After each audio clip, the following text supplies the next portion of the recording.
Alright guys, what is up? It is Gnomes. Here I am in game number 2 of Drache versus Gutsa.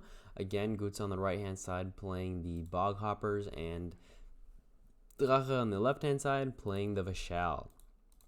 Now we do have finally a bit of a range champion for Drache, and I think that might have been part of the reason he was failing that last game, is he had 0 ranged out. And that forced him to be quite aggressive on a map that's first of all kind of hard to play aggressively, and against a faction, or I guess you would say a theme that does pretty well against aggressive ideas because they have all these leaping range champions that can stay behind these giant tanks, right? Boghoppers have such a bipolar idea, or I guess polarized idea is the word I meant to say, where they have these giant tanks and then they have just ranged. They don't really have that middle beater ground, at least not in this setup from the Kami that I'm really noticing. They do have some beaters, like the Outlaw, for example. I would say is a good beater, but here we just see these giant tanks. So for example, a seismic leap, tremor. So there's anything that were to try to go and attack these range champions. Big boy here, Glutton, would say no. He's like, no, you're not attacking my range champions. Though on the other hand, now with this setup for Drache, I'm not exactly sure. Alright, so he has the heal, moves in with the interceptor. I mean, he's Nora shielded, right? He's hard to kill because of that invoke as well. So just gonna move in, had that hunted, declare hunted, gonna attack once with the absorb. There's the war banner. So now with war banner and this boost that we have coming from this Vashal druid, look at this, 56 health actually, kind of relatively tanky. Look at him, also 62 health. So they're not nearly as small as when they first come out, right? Without this, when they're at 10 health, and you think of KF, and you're like, 48 health, 1 defense for a pretty expensive champion. This one's actually relatively okay, but he's also armored, so it makes sense. Alright, there you see the tremor plate, and now this interceptor is going to be a bit stuck in the water, right? What is this interceptor going to do next turn? There could be a dispel. I mean, dispel would be pretty insane. Gonna leap forward, just gonna go ahead and go for the Vashal druid. Yeah, that's kind of cool. A cool idea there. Use the tremor to just move the interceptor back, and then that way you can get in range here. Attack with the Karch on the Vashal. Ooh, plus the seismic leap. Seismic leap makes it so the Vashal druid also maybe can't run away as easily next turn. I'm just gonna retreat here with the Tide Master. That's fine. I probably won't attack though. Ooh, okay, another Mind Shredder though. Does another 8 damage. Does give over a bit of Nora. 8 Nora gain, yeah. But now we have again Paralyze, Ritual.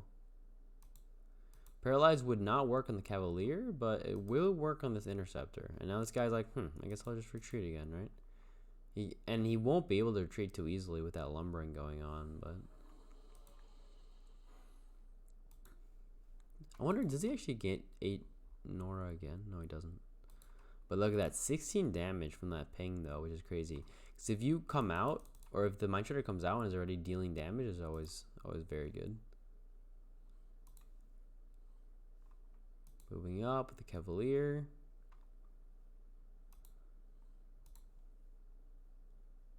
Invig, or what's the plan here? The very least has that grand entrance to kind of reduce the Finlord. Also allows a heal and the Norglobe again. Gonna go straight for this Mind Shredder, because the Mind Shredder is in range. And now again, the Mind Shredder will deal damage to the Interceptor, and again that Nora will go over to Drache. I mean, does he kill it? Does he just kill him next turn? I mean, what else is the Tide Master gonna do, right? Definitely wants to retreat though with a druid, maybe. But it was a nice grand entrance just to keep this fight going. As well as this will allow for another Seal of Vashal to be played. Cleanse coming out. who did that cleanse actually.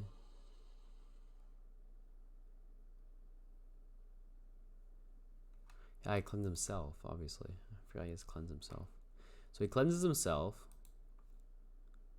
Relatively safe. I mean, this is 6 damage. The glutton actually can't attack because of weighty. He just actually can't attack this turn. So he's doing nothing. He can attack for 6 damage and that's it. And he just dealt 8 damage to a champion with a Norglobe.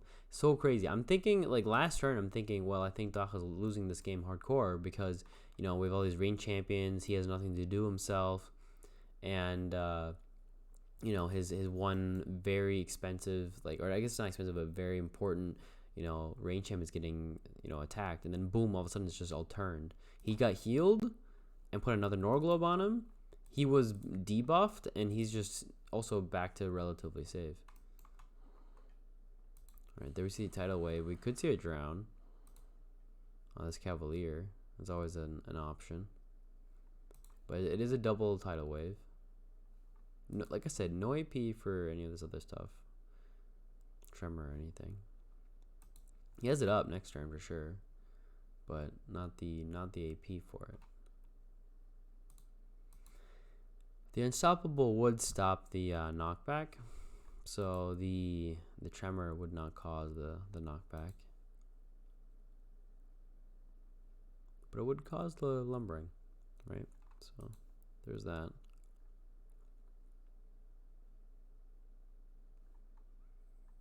Ooh, Paralyze. But we do have to remember, Swift Wind was played last game, so we know that Drache plays it. He could play it again this turn. Ooh, nice heal from the Boghopper Shaman with the Divine Favor. And then, of course, Heal Champion and Heal Mass also possibly to be played. Alright, now this is an important turn here for Drache. Can he get a kill? Can he get 2? Alright, plays another Seal. I'm surprised he doesn't play it on the Cavalier, though. Okay. So he does damage to himself, which allows him to be found again, and gives him over Nora, right? He gave himself Nora from that Thorn Collection because of the shield. So now he can probably kill the Mind Shredder, probably the Glutton as well. He has, like I said, that War Cry. Though, on the other hand, he only has 1 attack here with him. But I definitely want to attack first to get that AP if he can. You could go over here and attack, go over here and attack. Actually, kind of a nice positioning. Because if he goes over here, then the Druid doesn't really have an easy way of getting the Warcry. But if he goes here, it's a bit of an awkward, like, who's the attack, you know? Yeah, so he's going here. Oh, he is in range. Oh, it's 1, 2, 3. Yeah, of course. So he is in range of the Warcry. I thought the Druid wasn't for a second, but he is. Ah, because, yeah, if he attacks Finlord, he isn't. But this way he is as well. Okay, that's fine. But what's he going for? Like, he can't really kill his... Oh, wait, he's still here, too. This would also be 8 damage. But no. Looks like he's going for the Karch. He has the Grant Magical Aura as well, which he could play on the Cavalier. Oh, yeah, exactly. He's moving up, but he's spreading his damage out so crazily, which is insane. Alright, there's that kill. Gets 1 of them. Does he get this one as well? And that looks like he's off. Aura? Ah, no, he just plays an attack. Does he get the Norglobe? No, not in time. So it wasn't in time to be able to play the Norglobe.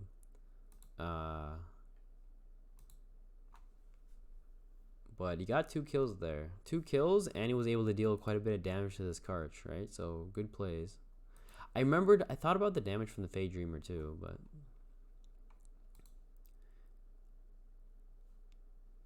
Yeah.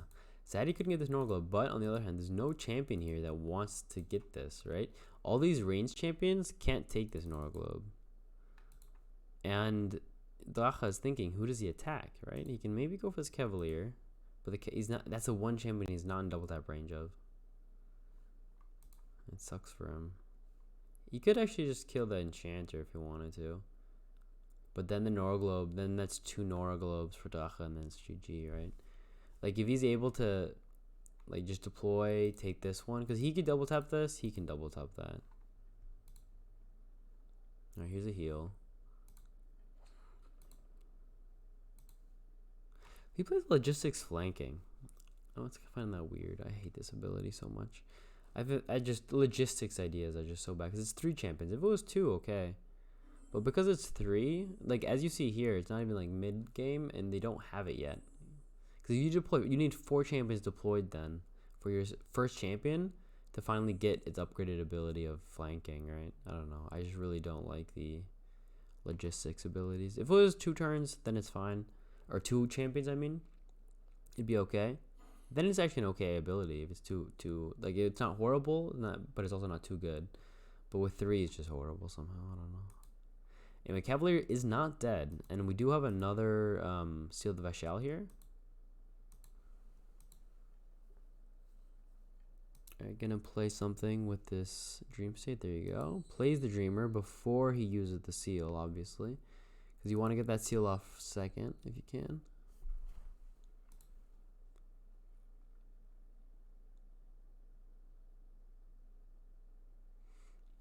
Now, not too many champions out with Seal anymore, so it wasn't healed. It's not, I just read it. It's not, the heal isn't by champion with Vashal, but it's by champion with the ability Seal the Vashal, which makes it a tiny bit worse. Actually, quite a bit worse, but it makes it also not as OP, right? So there, we only saw 6 healing done because only these 2 champions have it. Teleports forward. Now, does he have this kill? Like I said, we do have that war cry. Gonna move up here as well. Does he move up all the way? He does for the war cry. He could move. They don't need to move really. You can move up 1 if they want. There you go. And they both doubled, or at least he double taps, and that makes that 20 damage anyway. There's 1 hit. He can 1 hit, and he gets the Nor Globe still, right? You can get this.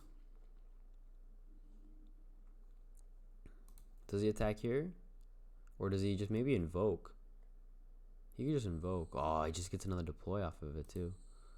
There you go. GG. So game number 2 goes over to Drache.